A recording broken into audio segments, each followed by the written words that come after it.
안녕하세요. 알파견의 경제뉴스입니다. 여긴 비행기 띄우면 망해. 항공사들 앞다퉈. 중국 노선 축소. 왜? 매일경제 조윤희 기자입니다. 경쟁 심화와 강달러 등으로 이거 아닌데. 경쟁 심화와 강달러 등으로 실적 부진에 직면한 항공업계가 저수익 노선을 두고 재고에 나서는 것으로 풀이된다.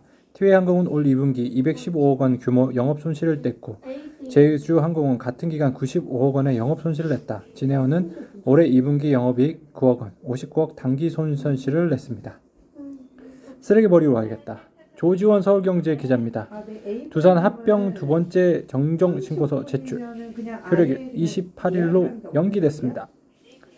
26일 금융강동원 전자공시 시스템에 따르면 이날 두산로보틱스는 두산바켓과 합병 증권 신고서를 자진 정정에 제출했고요. 두산로보틱스는 지난 15일 증권 신청서를 최초 제출했으나 금감원이 정정 신고서를 제출 요구하자 이를 반영 수정해 6일 다시 제출한 바 있고요.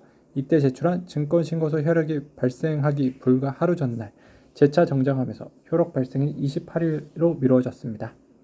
박민주 서울경제 기자입니다. 한수한 대표 앞세운 대한해운 2분기 영업이익 10.7% 뛴 722억 원. 대한해운은 연결 기준 올해 2분기 영업이익이 722억 원으로 지난해 같은 기간보다 10% 증가했다. 16일 밝혔다. 같은 기간 매출은 18% 증가한 4,085억 원, 분기순이익은 101% 증가한 519억 원으로 집계됐다. 분기세 왜 많이 났지? 서울경제 유민환 기자입니다. 금요효성 DL 스페셜티 대형사 앞질렀죠? 먼저 스페셜티 전환에 성공한 업체들은 확실히 개선된 실적을 내놨다. 금호석유 화학은 매출 3조 5,200억 원, 영업이익 1,978억 원을 신고했다. 중국 업체들보다 기술력에서 앞선 타이어용 합성고무가 실적을 견인했다. 합성고무 부문 영업이익은 2분기 466억 원으로 전분기 대비 85% 뛰어났다.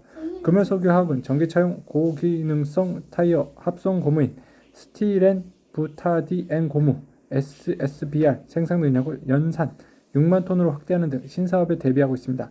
니트릴 장갑의 핵심 연료로 쓰이는 MB 라텍스도 코로나19 이후 재차 수출이 급증하면서 효자 역할을 한 것으로 나타났죠.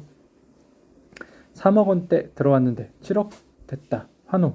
집값 들썩이는 동네. 한국경제 한명현 기자입니다. 조회수는 3건인데요.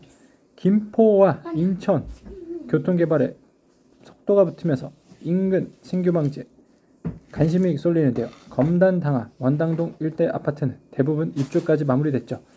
역 바로 앞 조성 중인 오피스텔 롯데캐슬 넥스티엘 등 일부 단지만 분양 중입니다. 여기도 분양 마감됐다고 하는데요. 역대 최대 매출 갈아치우고도 반전. 아시아나항공 눈물. 한국경제 신정은 기자입니다.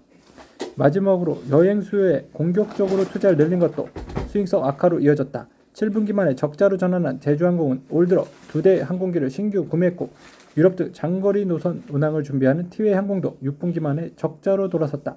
경쟁이 심해지자 항공사들은 대규모 할인 등 프로모션에 경쟁적으로 나서기도 했죠.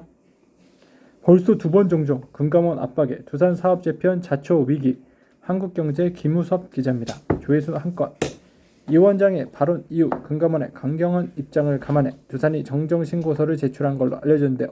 두산은 결국 반기보고서 업데이트 확정 실적 추가하고 보고서 글자 크기를 키우는 형식으로 효력 발생을 미뤘습니다. 이번 정정으로 오늘 28일 다시 신고서에 대한 효력 발생이 시작되지만 한두 차례 더 미뤄질 거란 전망이 지배적이죠. 금융당국 증권신고서 정정 요구를 신청할 경우 다음 달 25일 예정된 주주총회 소집은 물 건너갑니다. 주총을 2주 전에 통보하기 때문에 다음 달 10일까지 효력이 발생돼야 하죠. 카카오톡 알파긴 검색해주세요.